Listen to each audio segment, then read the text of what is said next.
Hello, and welcome to Presence Practice with Poonam and Parker. Hey, Poonam. Hey Parker, good to see you. Hello. Yes, you too.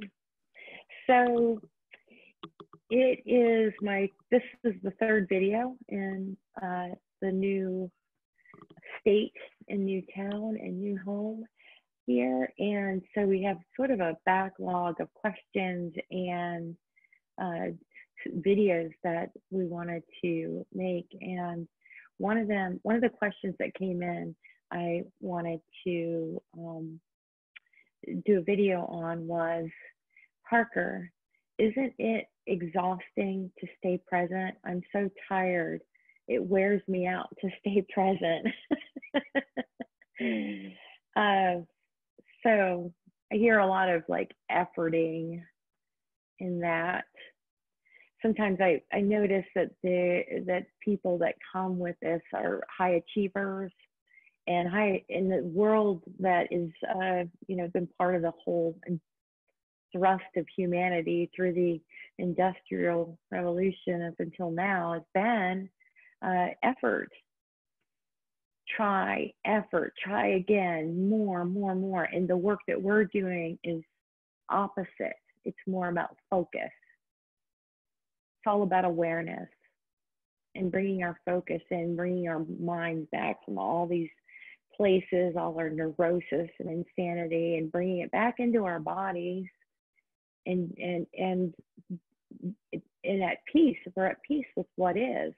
And so sometimes if we feel like, okay, well, this is an achievement. I want to achieve enlightenment. I want to achieve total freedom of the past and the future. So what I'm going to do is I'm just going to set about it. And we put it on the task list. And yes, that will be exhausting because no one's winning here. There's nobody winning here. There's nobody losing here. There only is what is. And accepting every moment and a willingness to authentically see. Oh, here is a seductive thought that wants to dream about another person or a situation, and that takes us out. And then we notice, okay, here I went and followed my mind, and I'm missing that the sun is setting, that the air is beautiful on our skin, the sensation of our clothes. So returning ourselves to sense perception is a nice doorway in, and then to the breath, which deepens our experience of these sense perceptions.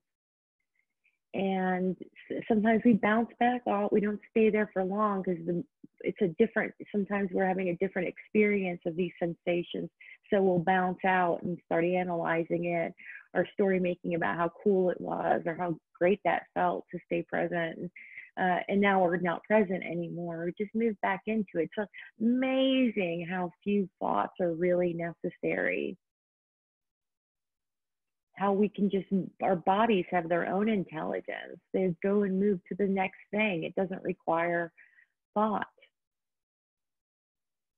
And we're not sinking under thought, which is when we go to sleep or when we zone out. Some people go into meditation and they zoned out because they just had pleasant thoughts for 20 minutes.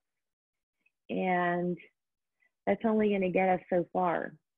We move to the 0 point without more dialogue and reside there, fully immersed in the simplicity. There's nowhere else to be than where we're at. If we're late, that's okay. Then we'll have to be late. If we can't do it, whatever it is, okay, we can't do it. We just did a video on story making, because the mind wants to maybe go, oh, all these terrible things will happen, right? That entertaining those stories takes us out of the present moment, the needing to know voice. And so it's a life-giving. It's the opposite of exhaustive. It's the power of now, The power of this present moment is all concentrated in right now. And so we die every moment. We're not efforting to be somewhere. Well, let's say that you're not efforting, that you're exhausted anyway, you're just exhausted with the whole ride, then put it down. Put it down. And move into another practice, breathwork practice, body practice, right? Is there any resistance? That could be another thing. Is there resistance to the present moment? Any resistance, like I was saying just a few minutes ago. Are we saying that there's another moment that's better than this moment?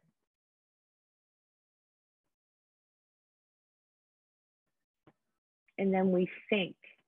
We don't swim against the current. We sink deeply into this moment without attachment for that moment or that experience. And we're not going to go chase that experience again. It will happen again because we let go. We let another moment die and another moment die. And curiosity wakes up in us, which is fueled with beautiful energy. It's a pure energy. It's not the energy of burning up, your energy pie every day. It's a pure energy. You can be in any circumstance with the most unconscious person, with the most unconscious town, with violence around, and you are completely at peace. You're at one with that moment, because if you die, then you die. You don't really die though, but that is what is. And we add, there may be painful moments, but we stay there too. So but I like that question a lot. I really did, because you could just feel the effort and the resistance in the question itself, right? And it's like, that's a tricky ego move to, right, Poonam? I think I like Eckhart's example that meditation or being present is not like holding your breath. That person almost is like as though they're holding their breath, and then you're forced to take the breath, right? Yeah. So it's very uncomfortable. So yeah. That's what they're feeling, that being present means like I have to force myself, just like forcing myself to hold my breath. That's how being present is going to be, is forcing myself. And it's not force, it's actually relaxing. Presence is about relaxing back in awareness. Yes. And it's okay. It's okay if thoughts appear. Not to say, oh, I shouldn't be thinking at all. Mm-hmm. No, we are not going to get to Eckhart's state. Eckhart had his state 30 years later. He's worked 30 years on being the choiceless, thoughtless awareness. He had to work through his patterns for 30 years, sit in parks. So if we can go sit on a bench on a park for days on end, then we can be present. But that's not how it works in daily life. You have to do your dishes. You have to fix your meal. There's going to be a thought activity, right? Oh, I need to take this cup out of the dishwasher, right? Mm-hmm. I need to put it here. The cup goes in this cabinet. It doesn't go with the glasses, or it doesn't go where the plates are, right? Yeah. The mug goes somewhere else. So there is going to be a thought, and it is okay to have the rush of thoughts. The goal is slowly work yourself to more and more presence. So Eckhart gives the example that he is 80% presence and 20% doing, right? So to get to 80%, maybe we are 5% present and 95% doing, but work ourselves through the meditation. And that's why the breathwork videos are provided on the YouTube channel. Do your breath work, do 20 minutes of breath work, do 20 minutes of meditation, increase it. Do 40 minutes of breath work, 40 minutes of meditation. Do 60 minutes of breath work, 60 minutes of meditation. Keep moving up, and that will slow the brain down eventually, where we are inhabiting the body. And so it helps to anchor the thought process. It helps to know what is presence, because presence is actually experiencing the joy of beingness, right? So if you can experience that flow of life, that energy within us, that joy is what is, I mean, there's nothing more like when I go to bed and I can actually lie down, or when I'm in meditation, I can 100% feel it, right? The joy of the energy. And that is in itself so fulfilling. It's like, who wants to go to a bar and spend time talking and drinking, or who wants to go to the movies? That is so joyful in itself, right? The Yes, meditation. yes.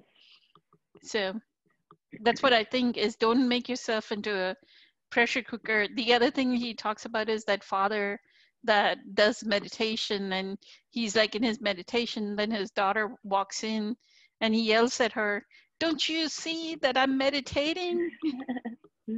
Right? Eckhart Yeah, uses that example too, that that is not actually meditation. So right. presence is experiencing the flow of our prana, our chi, in Hmm. every present, in every chronological moment, feeling the experience of our prana, Yes, experiencing our inner body is what is presence. yes, And if you're not experiencing it, it's okay. We don't have to be so attached that we have to recreate that experience. It is okay to have thoughts. It's okay to have emotions. It's okay. But at some point in time, we know that through the tools of the presence practice, we will get to a point where all this will slow down and we're going to find the joy of being. The joy of being is a joy of being conscious, is what Eckhart says, right? yes. And let the practice unfold organically, and just move so gently and allow ourselves to accept your non-presence, right? So acceptance of the non-presence is presence. So we don't want to, if we need to come back again and again and again, then that is what is too, Mm-hmm. right? And if you're told a story in your head about how you have to keep coming back, then that's just a story, and we can drop that too. Right? Yes. So, Poonam, thank you for your wisdom. Thank you on this Th- topic. Thank you for sharing the question. It Yeah, was poignant. yeah, Appreciate it. yeah.